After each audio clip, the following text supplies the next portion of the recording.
get therapy. So I'm pretty comfortable with therapy. I mean, I've been going to a therapist for a long time now. My mom's a psychiatrist, but it's not common or normal or something a lot of people are used to. Have you experienced that? Yeah, I mean, it's really unfortunate. I think a lot of people are afraid of therapy because they think of it as something where, you know, you're going to lie on the couch, you're going to be in therapy for 20 years, I'm going to be psychoanalyzed, I'm going to have to talk about my childhood and my relationship with my parents. That's not what this type of counseling needs to be. It can be support counseling, grief counseling, decision-making counseling around issues that are really, really complicated, so people don't feel alone and isolated as they go through it. And that is a part of why I'm here. I have a big decision to make, and a decision I feel like I have been sitting on for a while now and kind of can't sit on anymore. Right. So what holds a lot of people up in this stagnation place that you mentioned, and this place of limbo, is feeling like there is a right decision. And if they just wait long enough, that right decision will manifest. And it doesn't, because there is no right or wrong decision in this situation. There's a right or wrong decision for you based on the information you're gathering and based on who you are as a person and what feels right or wrong to you. And sometimes what you can do is project yourself into the future and think about the worst case scenario that could possibly happen, and then sort of back your way into it. And sometimes that helps to make a decision. So what do you think would be the worst case scenario for you, let's say 5 years from now? Worst case scenario is I am single, childless, or I'm not actively working towards it. Okay, so stop right there, and let's say you did not freeze eggs and you're in that situation. Now, how are you feeling? Super stressed. Okay. Really stressed. Okay, and now let's say you did freeze. Let's say you froze just once and you have a nice number of eggs sitting there at age 30. What would you think the feeling would be then? You wake up, you're childless, and you're not with a partner. Still stressed, but not feeling like as much is out of my control. And so just to tease it out more, let's say you go to use those eggs. Let's say you decide you're going to do this on your own. You're tired of waiting for Mr. Right. You can always find a partner the rest of your life, but what you can't do is have a child the rest of your life. And you go to use the eggs, and the eggs don't work. Do you think you would have regretted having frozen them?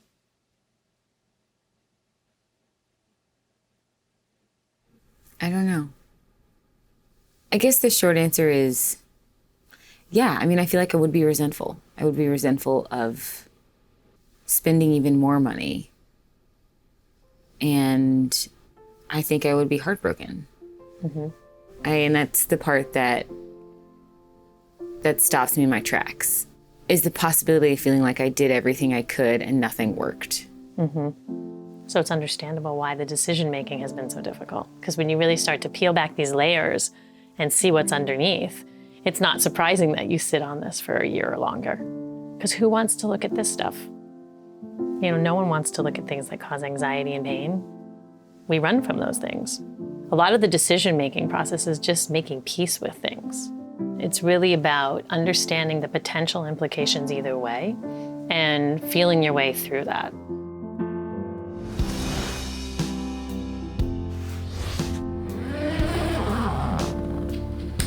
One of the main lessons I've learned from this experience is that egg freezing is not a guarantee. And no matter what I decide to do, I really have no control over what happens in the future. And that can be scary. Dr. Grill helped me think through the worst case scenario, and that really helped me face my fears about all of this. I usually talk to my best friend before making any big decisions, so I went to visit her. Yeah, Elle and I have been best friends since college, and now she lives in Eugene, Oregon with her husband and newborn baby. She also happens to be one of only 2 genetic counselors there. So she's got a lot of opinions about this. You know, what's her name? Bridget Nielsen is pregnant at like 55. And she's gonna have a healthy baby. Most babies are healthy. In 1,000 feet, turn left onto Jefferson Street. You got it.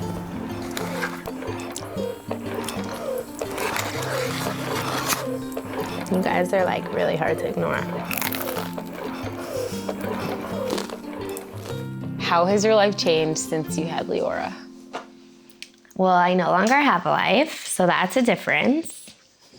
I wake up, I nurse her, I put her back down. I wake up, I nurse her, I put her back down. I pump, I nurse her again. Not feeling good. Oh, these bras. I wish he could communicate. It's a lot of needing to care about someone else all the time. But then she smiles, and she loves me, and that's nice. You don't gotta do the work. Let your body do the work. These are also like ideal circumstances. It's not like you're doing this by yourself. No. Your husband, Netanel, is like A master dad. yeah. Okay, it's started.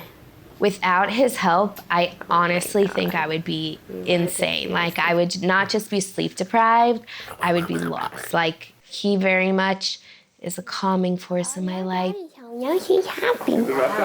She is about to vomit. She needed to get that out. Even if you have a village and a support system, they're not as invested to the point where they care like how many times she pooped that day and get excited when it's 3 times. I don't know. Like, I think that it's important for you to find the partner, like the person who's going to share the weight of what it is to always have to be thinking of another person, and allows you to still think of yourself. We haven't tackled your situation, Nicole. No, we have not. Okay, let's go there. I don't know what I want to do yet, to be honest. I feel like my mind changes every other day. What do you think I should do? I think that if you can financially afford it, you should go for it. And a lot of that comes from my genetic counseling hat of seeing 40-year-olds wishing that they had a frozen egg that was 30. I don't know. I don't know. Stop crying. Don't cry. You're going to make me cry. No. Why are you crying? I'm just scared. What are you scared of? Oh, I don't know. Everything. Like what?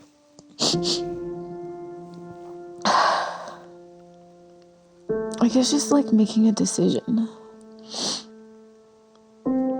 Is there a timeline that you need to decide by? I mean, not really. So that's good. You're just gathering information. Don't be scared. See, this is how I thought we were going to do the whole interview. Yeah. I think, it is scary making these kinds of decisions, like, without you. But I'm here. I know, but you're not, like, here. Yeah, like, I'm all the time. Life is full of shit decisions. Yeah. But as long as you survive them, then I'm here. Yeah. And you're here, and we'll make it work. I love you. I love you too.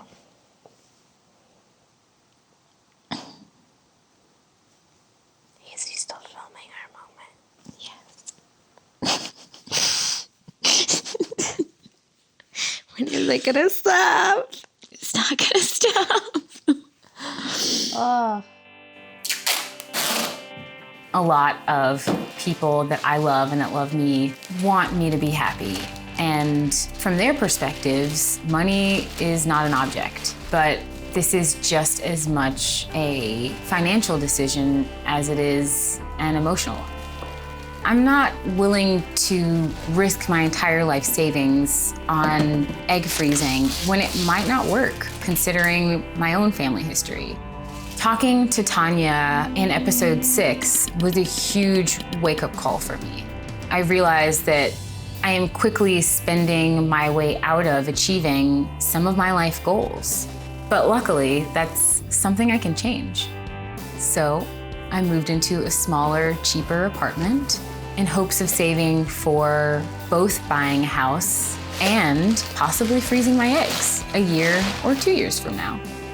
I have time to make an intentional and careful decision, and I can take my time to make peace with the possibility that nothing goes my way.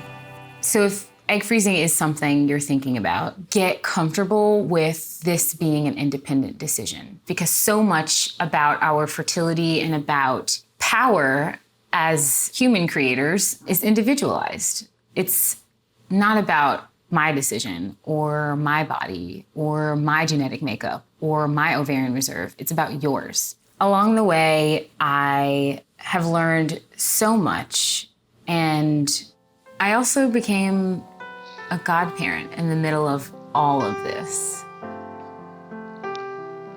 And when I look at my godson and all of the little people that look up to me in my family, I realize that no matter what happens, I've got everything I need.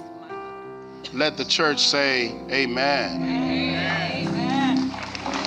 I've already got the joy of childhood. I've got babies that I get to hold, teach, support, help usher them into adulthood. I've got all the people I need. I've got the village. You okay? I know you want to. He sees you. Exploring my own fertility turned a curiosity and a fear into a sincere source of empowerment, because I hold the keys to my own decisions. I know all of the information I need, and I'm aware of the risks, the possibilities, and that's empowering.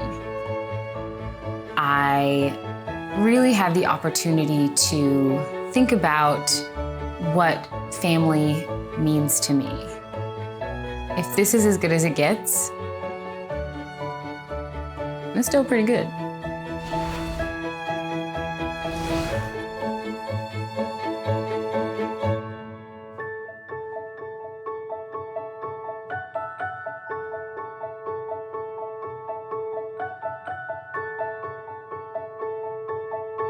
Any other questions? No? Do you want to just record forever? I mean, I don't want to stop. It's weird. You want to turn off the camera? Go turn off the camera.